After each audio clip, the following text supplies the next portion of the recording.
अस्सलाम वालेकुम दोस्तों, उम्मीद है कि आप सब खैरियत से होंगे। किसी भी जॉब को हासिल करने के लिए उनके 3 स्टेप्स होते हैं। नंबर 1 जिसमें आप अपने डॉक्यूमेंट सबमिट करवाते हैं और बाद में आप जब शॉर्ट लिस्टेड हो जाते हैं रिटन पार्ट के लिए और फिर आप तैयारी करते हैं रिटन पार्ट के बाद फिर इंटरव्यू होता है। इंटरव्यू के बाद ही कोई कैंडिडेट एस्पायरेंट जो है वो सेलेक्ट हो जाता है। तो हेडमास्टर BPS 17 का रिटन पार्ट हो चुका है। इस वीडियो में हम डिस्कस करेंगे कि कौन से कैंडिडेट्स इंटरव्यू के लिए एलिजिबल हैं और किस तरह से इंटरव्यू की तैयारी करनी है। तो सबसे पहले देखते हैं कि हेडमास्टर की जो नंबर ऑफ़ सीट्स हैं वो रूरल की 98 हैं, अर्बन की 64 हैं और एक सीट पे 4 कैंडिडेट्स को बुलाया जा सकता है।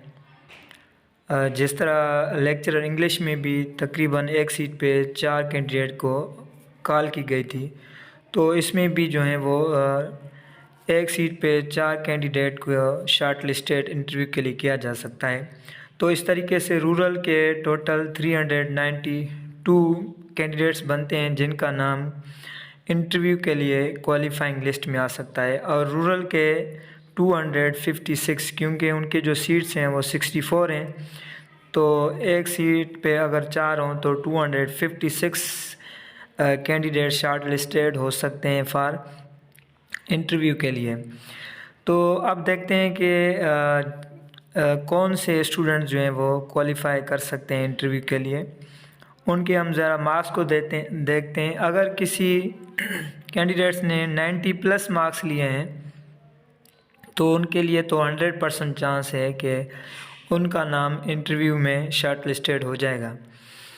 और अगर किसी कैंडिडेट ने 80+ मार्क्स लिए हैं तो उनका भी समझो कि राउंड अबाउट 90% चांस है। यानी हम ये समझें कि जो 80+ हैं तो वो भी क्वालिफाई कर जाएंगे इंटरव्यू के लिए।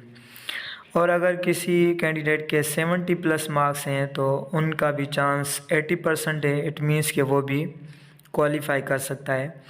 और अगर किसी कैंडिडेट के मार्क्स 60+ हैं तो उनका भी 70% चांस है। और अगर किसी का 50+ है तो वो बिलो 50 है और जो बिलो 50 होंगे वो फेल हो जाएंगे। तो मकसद यही है कि 60 एंड अबाउ 60 वाले ही इंटरव्यू के लिए शॉर्ट लिस्टेड हो जाएंगे, क्योंकि मेजॉरिटी जो अगर परसेंटाइल को देखते हैं तो पेपर इजी था और बहुत सारे कैंडिडेट ने हाई स्कोर अचीव किया है। तो 60 अबव जो हैं वो एक्सपेक्ट करें और अपनी तैयारी अभी से शुरू करें, क्योंकि आपका नाम शॉर्ट लिस्ट हो जाएगा। तो ये ना हो कि हम उसी टाइम इंटरव्यू के जो है वो नोटिफिकेशन आने के बाद ही तैयारी करें, बल्कि अभी से ही तैयारी करनी चाहिए, क्योंकि जो इंटरव्यू है वो किसी भी सिलेक्शन का मेन पार्ट होता है और इसमें ज़्यादातर आपकी सब्जेक्ट डिस्कशन होती है। और अगर आपको अपने सब्जेक्ट में और अपनी उस फील्ड में उस जॉब का एक्सपीरियंस नहीं होगा तो वो फिर नेगेटिव आपका फैक्टर बन जाता है। तो अब हम देखेंगे कि कौन से सब्जेक्ट्स की हमें तैयारी करनी है।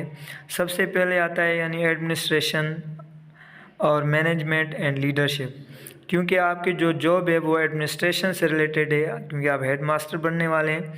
तो आपको एडमिनिस्ट्रेशन के बारे में डीप स्टडी होनी चाहिए। जितने टाइप्स ऑफ एडमिनिस्ट्रेशंस हैं, उनकी थियोरीज़ हैं, उनकी स्टाइल्स हैं, जो आपने पहले भी स्टडी की हुई है रिटन MCQs पार्ट के लिए, क्योंकि अभी यहाँ पे आपको रिटन पार्ट है।